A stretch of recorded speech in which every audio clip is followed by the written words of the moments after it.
The Trimmed Lamp by O. Henry. Read by the Story Girl.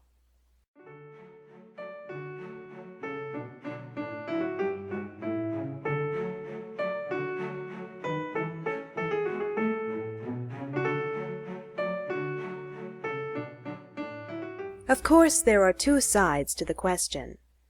Let us look at the other. We often hear shop girls spoken of. No such persons exist. There are girls who work in shops. They make their living that way. But why turn their occupation into an adjective? Let us be fair. We do not refer to the girls who live on Fifth Avenue as marriage girls.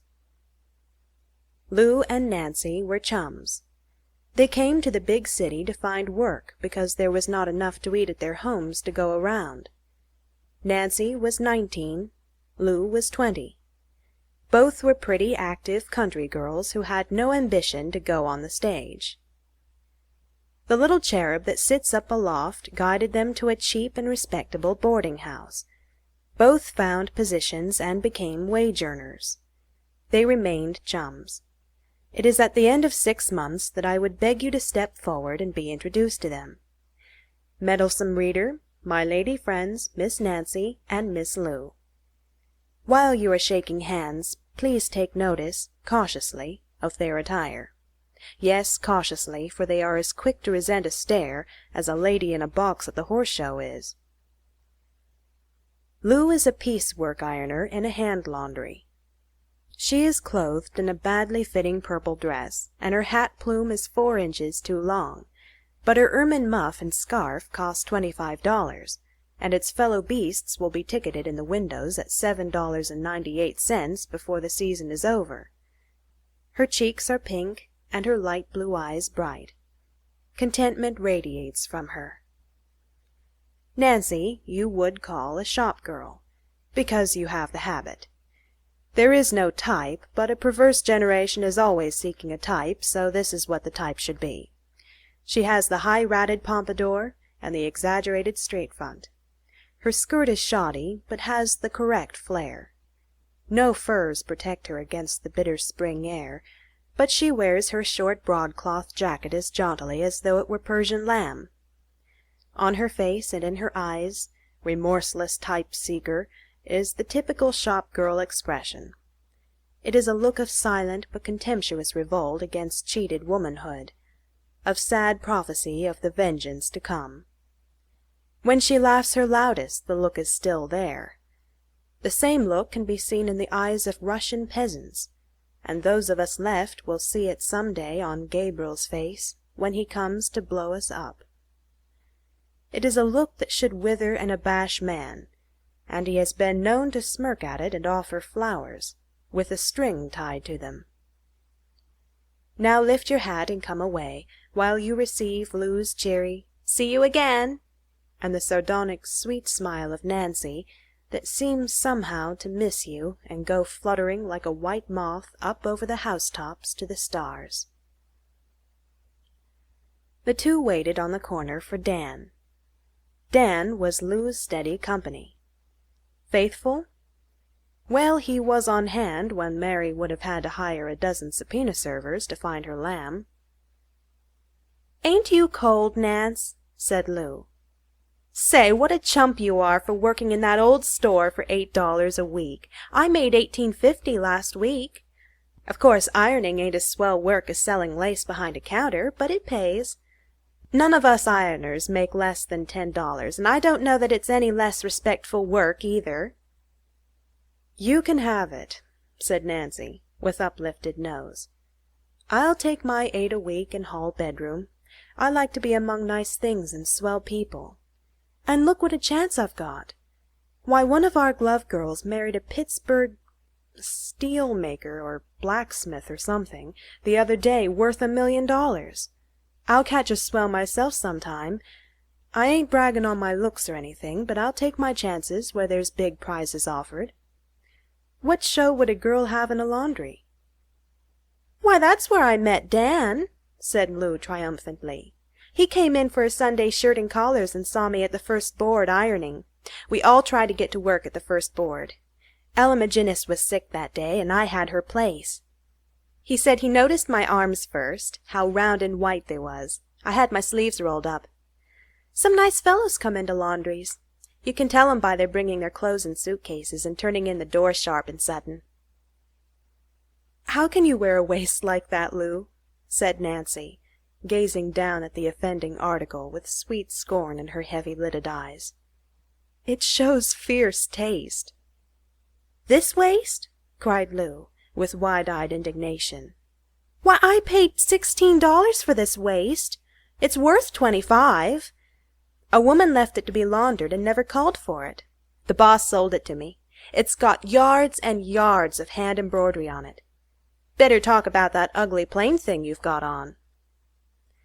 "This ugly plain thing," said Nancy calmly, "was copied from one that Mrs. Van Alstyne Fisher was wearing.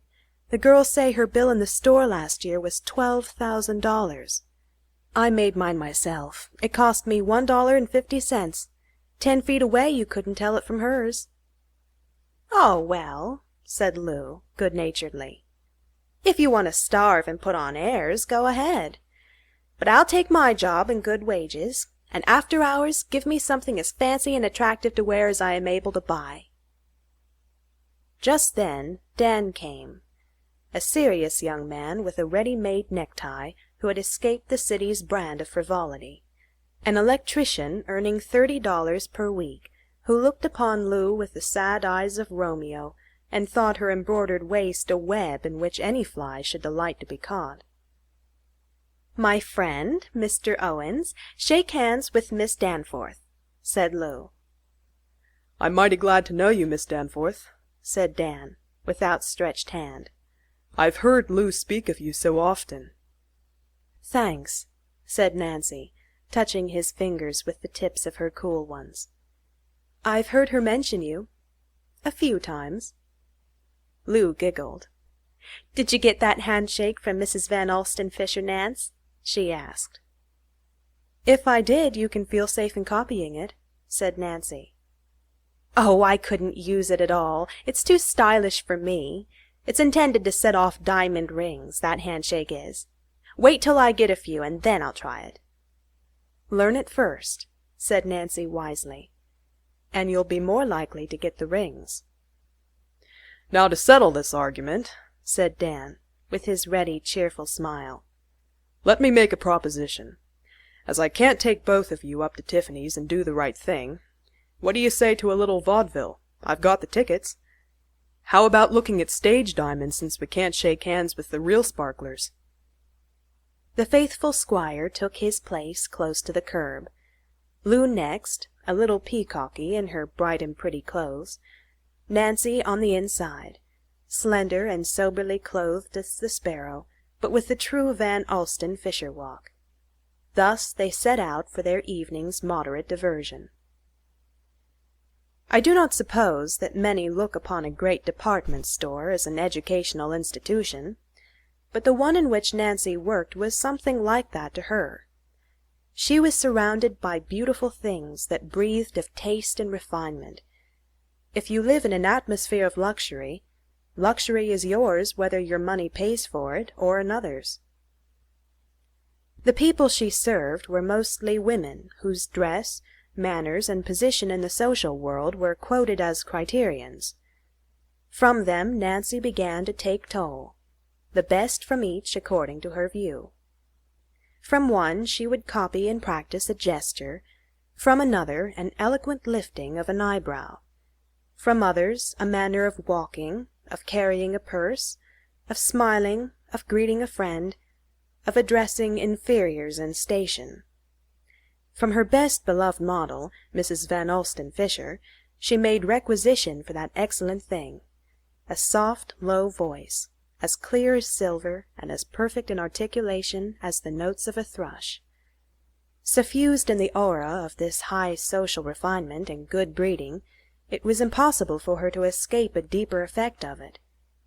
As good habits are said to be better than good principles, so perhaps good manners are better than good habits. The teachings of your parents may not keep alive your New England conscience, but if you sit on a straight-back chair and repeat the words "prisms and pilgrims" 40 times, the devil will flee from you. And when Nancy spoke in the Van Alstyne Fisher tones, she felt the thrill of noblesse oblige to her very bones. There was another source of learning in the great departmental school. Whenever you see 3 or 4 shop girls gather in a bunch and jingle their wire bracelets as an accompaniment to apparently frivolous conversation, do not think that they are there for the purpose of criticizing the way Ethel does her back hair. The meeting may lack the dignity of the deliberative bodies of man, but it has all the importance of the occasion on which Eve and her first daughter put their heads together to make Adam understand his proper place in the household. It is woman's conference for common defense and exchange of strategical theories of attack and repulse upon and against the world, which is a stage, and man, its audience, who persists in throwing bouquets thereupon. Woman, the most helpless of the young of any animal, with the fawn's grace but without its fleetness, with the bird's beauty but without its power of flight, with the honey-bee's burden of sweetness but without its— Oh, let's drop that simile. Some of us may have been stung. During this council of war they pass weapons one to another, and exchange stratagems that each has devised and formulated out of the tactics of life. "I says to him," says Sadie, "Ain't you the fresh thing? Who do you suppose I am to be addressing such a remark to me?" And what do you think he says back to me? The heads, brown, black, flaxen, red, and yellow, bob together. The answer is given, and the parry to the thrust is decided upon, to be used by each thereafter in passages at arms with the common enemy, man. Thus Nancy learned the art of defense, and to women successful defense means victory. The curriculum of a department store is a wide one. Perhaps no other college could have fitted her as well for her life's ambition, the drawing of a matrimonial prize. Her station in the store was a favored one. The music-room was near enough for her to hear and become familiar with the works of the best composers, at least to acquire the familiarity that passed for appreciation in the social world and which she was vaguely trying to get a tentative and aspiring foot. She absorbed the educating influence of art wares, of costly and dainty fabrics, of adornments that are almost culture to women. The other girls soon became aware of Nancy's ambition. "Here comes your millionaire, Nancy," they would call to her whenever any man who looked the role approached her counter. It got to be a habit of men, who were hanging about while their womenfolk were shopping, to stroll over to the handkerchief counter and dawdle over the cambric squares. Nancy's imitation high-bred air and genuine dainty beauty was what attracted. Many men thus came to display their graces before her. Some of them may have been millionaires, others were certainly no more than their sedulous apes. Nancy learned to discriminate. There was a window at the end of the handkerchief counter, and she could see the rows of vehicles waiting for the shoppers in the street below. She looked and perceived that automobiles differ as well as do their owners. Once a fascinating gentleman bought 4 dozen handkerchiefs, and wooed her across the counter with a King Cophetua air. When he had gone, one of the girls said, "What's wrong, Nance, that you didn't warm up to that fellow? He looks the swell article all right to me." "Him," said Nancy, with her coolest, sweetest, and most impersonal Van Alstyne Fisher smile. "Not for mine. I saw him drive up outside. A 12-horsepower machine and an Irish chauffeur. And you saw what kind of handkerchiefs he bought. Silk. And he's got dactylus on him. Give me the real thing or nothing, if you please." 2 of the most refined women in the store, a forelady and a cashier, had a few swell gentlemen friends with whom they now and then dined. Once they included Nancy in an invitation. The dinner took place in a spectacular café, whose tables are engaged for New Year's Eve a year in advance. There were 2 gentlemen friends, one without any hair on his head, high living ungrew it, and we can prove it. The other, a young man whose worth and sophistication he impressed upon you in 2 convincing ways. He swore that all the wine was corked, and he wore diamond cuff buttons. This young man perceived irresistible excellencies in Nancy. His taste ran to shop girls, and here was one that added the voice and manners of his high social world to the franker charms of her own caste. So, on the following day, he appeared in the store and made her a serious proposal of marriage over a box of hem-stitched, grass-bleached Irish linens. Nancy declined. A brown pompadour 10 feet away had been using her eyes and ears. When the rejected suitor had gone, she heaped carboys of upbraidings and horror upon Nancy's head. "What a terrible little fool you are! That fellow's a millionaire! He's a nephew of old Van Skittles himself! And he was talking on the level, too! Have you gone crazy, Nance?" "Have I?" said Nancy. "I didn't take him, did I? He isn't a millionaire so hard that you could notice it, anyhow. His family only allows him $20,000 a year to spend. The bald-headed fellow was guying him about it the other night at supper." The brown pompadour came nearer and narrowed her eyes. "Say, what do you want?" she inquired, in a voice hoarse for lack of chewing gum. "Ain't that enough for you? Do you want to be a Mormon and marry Rockefeller and Gladstone Dowie and the King of Spain and the whole bunch? Ain't $20,000 a year good enough for you?" Nancy flushed a little under the level gaze of the black, shallow eyes. "It wasn't altogether the money, Carrie," she explained. "His friend caught him in a rank lie the other night at dinner. It was about some girl he said he hadn't been to the theatre with. Well, I can't stand a liar. Put everything together, I don't like him, and that settles it. When I sell out, it's not going to be on any bargain day. I've got to have something that sits up in a chair like a man, anyhow. Yes, I'm looking out for a catch, but it's got to be able to do something more than make a noise like a toy bank." "The physiopathic ward for yours," said the brown pompadour, walking away. These high ideas, if not ideals, Nancy continued to cultivate on $8 per week.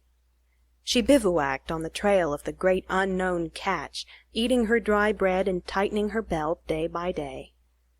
On her face was the faint, soldierly, sweet grim smile of the preordained man-hunter.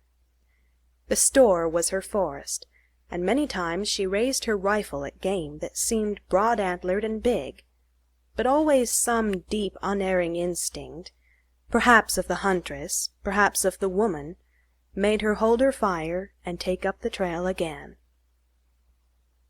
Lou flourished in the laundry.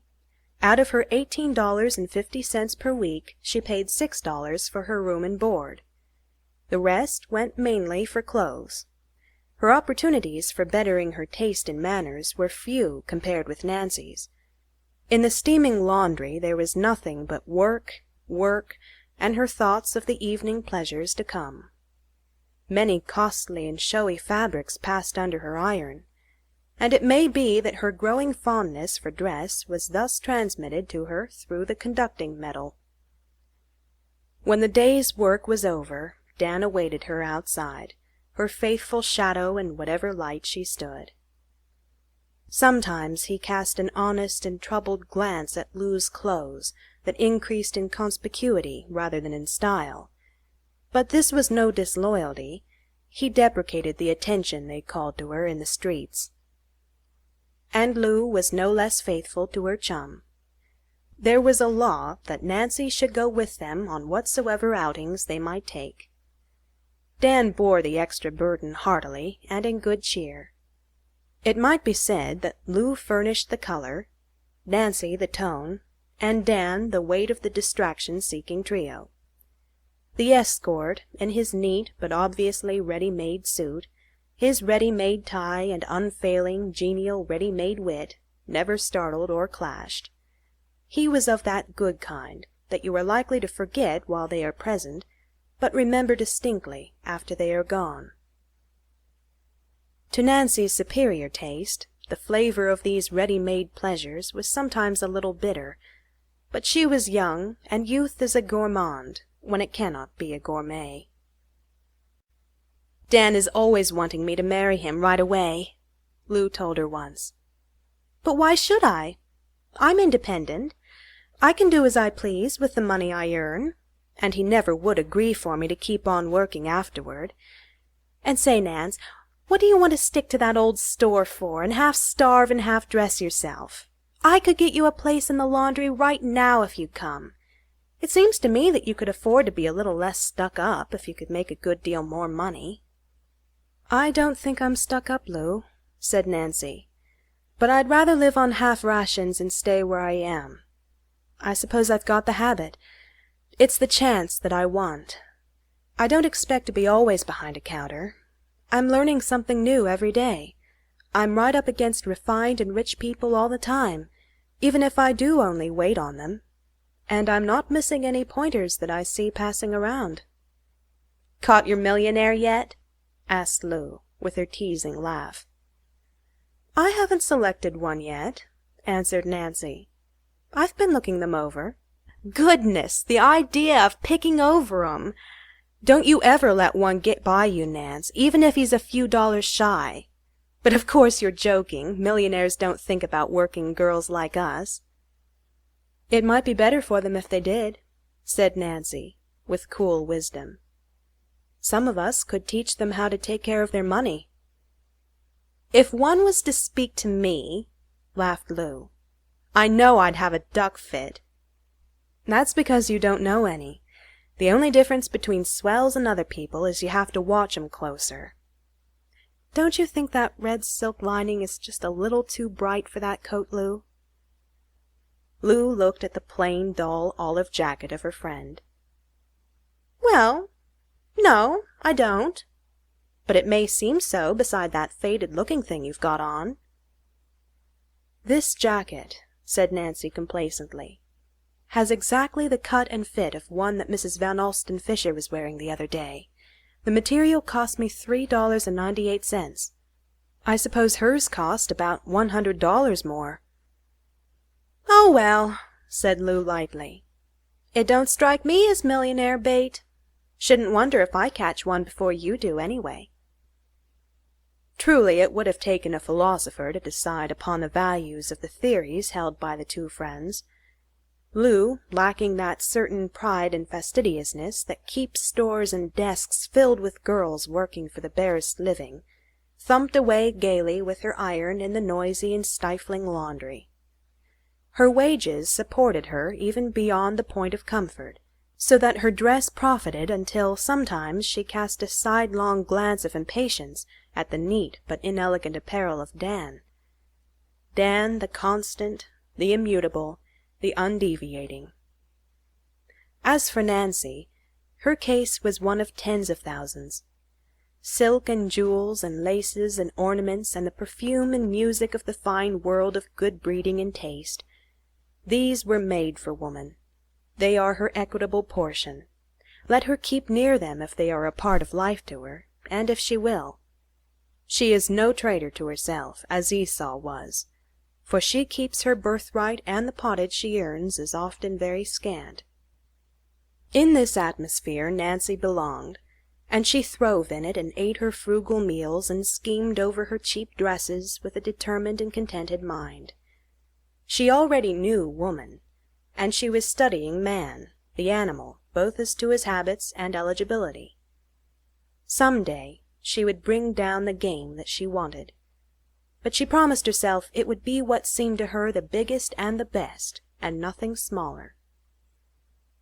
Thus she kept her lamp trimmed and burning to receive the bridegroom when he should come.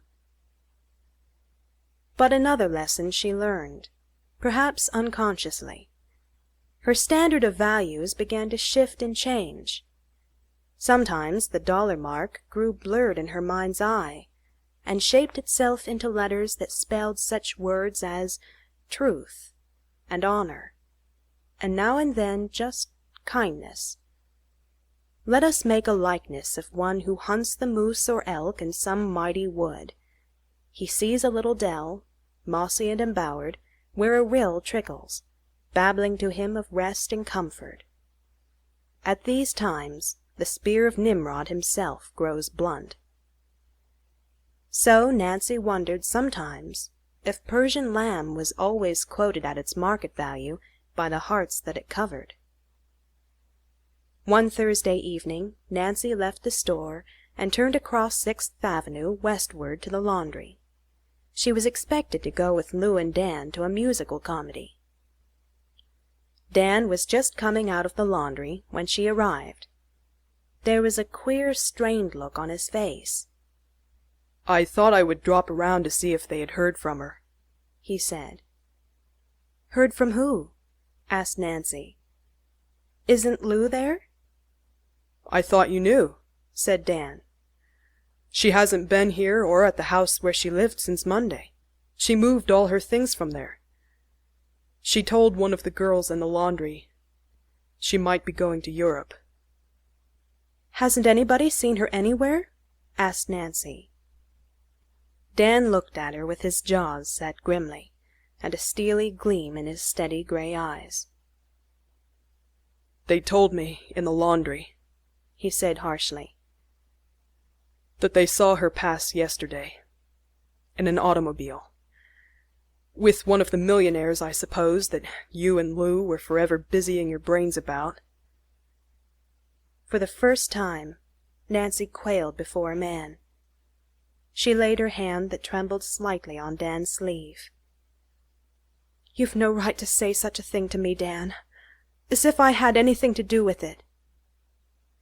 "I didn't mean it that way," said Dan, softening. He fumbled in his vest pocket. "I've got the tickets for the show tonight," he said, with a gallant show of lightness. "If you—" Nancy admired pluck whenever she saw it. "I'll go with you, Dan," she said. 3 months went by before Nancy saw Lou again. At twilight one evening the shop girl was hurrying home along the border of a little quiet park. She heard her name called and wheeled about in time to catch Lou rushing into her arms. After the first embrace they drew their heads back as serpents do, ready to attack or to charm, with 1,000 questions trembling on their swift tongues. And then Nancy noticed that prosperity had descended upon Lou, manifesting itself on costly furs, flashing gems, and creations of the tailor's art. "You little fool!" cried Lou, loudly and affectionately. "I see you are still working in that store, and as shabby as ever. And how about that big catch you were going to make? Nothing doing yet, I suppose?" And then Lou looked, and saw that something better than prosperity had descended upon Nancy. Something that shone brighter than gems in her eyes, and redder than a rose in her cheeks, and that danced like electricity, anxious to be loosed from the tip of her tongue. "Yes, I'm still in the store," said Nancy, "but I'm going to leave it next week. I've made my catch, the biggest catch in the world. You won't mind now, Lou, will you? I'm going to be married to Dan. To Dan! He's my Dan now. Why, Lou!" Around the corner of the park strolled one of those new crop, smooth-faced young policemen that are making the force more endurable, at least to the eye. He saw a woman with an expensive fur coat and diamond-ringed hands crouching down against the iron fence of the park, sobbing turbulently, while a slender, plainly dressed working girl leaned close, trying to console her. But the Gibsonian cop, being of the new order, passed on, pretending not to notice, for he was wise enough to know that these matters are beyond help so far as the power he represents is concerned, though he rap the pavement with his nightstick till the sound goes up to the furthermost stars.